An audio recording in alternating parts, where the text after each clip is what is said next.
ठीक भी हैं। तो फिर समस्या क्या है? So a lot of Indians are leaving India, right? अब मैं इस पूरे मुद्दे को दो तरीके से देखता हूँ।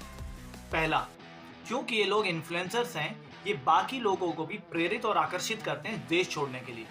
इसका मतलब हमेशा अच्छे लोग देश छोड़ रहे हैं और देश छोड़ते रहेंगे। लेकिन मैं ये भी मानता हूँ, क्योंकि हर आदमी, हर इंसान स्वतंत्र है अपने और अपने परिवार के लिए कि जो उसको ठीक लगेगा वो करेगा, और वो वहीं जाके सेटल होगा जहां उसे लगता है कि वो आगे जाके प्रोग्रेस और उन्नति करेगा। Sundar Pichai, to become Sundar Pichai, he had to leave India first. He had to study at Stanford, he had to study at Wharton, then he had to work in a culture where his intellect was valued. Why? लेकिन इस पूरे मुद्दे का एक दूसरा पहलू भी है। हाल ही में काफी देशों में एक एंटी इंडियंस वेव सी चल रही है। यूनाइटेड स्टेट्स ऑफ अमेरिका ने H1B वीजा को डिस्करेज करने के लिए $1 लाख की फीस लगाई है।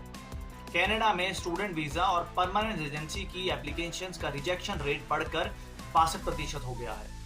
ऑस्ट्रेलिया, स्वीडन, आयरलैंड, नॉर्वे जैसी कंट्रीज में भी एक एंटी इंडियन सेंटीमेंट देखा गया है। इंडियंस के अगेंस्ट वेस्टर्न सोसाइटीज में हेट बढ़ रही है। और हाल ही में सबसे सुरक्षित माने जाने वाले देश जैसे कतर, UAE, US और ईरान वॉर की चपेट में आ गए हैं। ऐसा लग रहा है कि जैसे दो हाथियों के बीच में कुत्ते पिट रहे हैं, और ये एक बहुत बड़ा सेफ्टी इशू खड़ा करता है। Explosions have rocked Abu Dhabi as the UAE comes under attack once.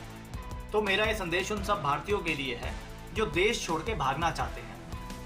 जिस तरह से भारतीयों के अगेंस्ट डिस्क्रिमिनेशन बढ़ता जा रहा है, जिस तरह से अचानक से दुबई और आबू धाबी में सेफ्टी इश्यूज उत्पन्न हो गए हैं, जिस तरह से करप्शन और टैक्स रेट के चक्कर में लोग देश छोड़ के भागना चाहते हैं, क्या आपको नहीं लगता कि हमारे देश में भी गुड गवर्नेंस होनी चाहिए?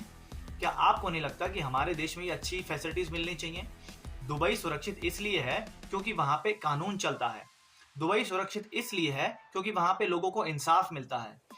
दुबई सुरक्षित इसलिए है क्योंकि वहां पे सरकार सुविधाएं मुहैया कराती है। दुबई में कहीं अगर आपका बटवा भी गुम हो जाए तो वो भी 2 दिन में यूं का यूं मिल जाता है। 1 मिलियन अपना टैक्सी में भूल जाते कैश, पता नहीं वो लोग है कौन भाई जो 1 मिलियन कैश टैक्सी में भूल जाते, 2 लाख भूल जाते हैं।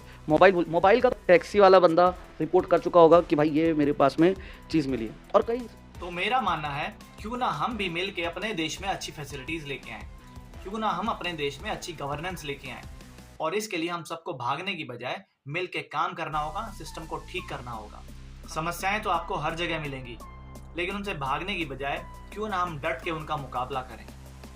भगवान श्री राम, भगवान श्री कृष्ण, भगवान महावीर और भगवान गौतम बुद्ध के वंशज हैं हम। क्या हम अपने देश को सुशासन और प्रगतिशील नहीं बना सकते? बिल्कुल बना सकते हैं, अगर आप लोगों का साथ मिले तो।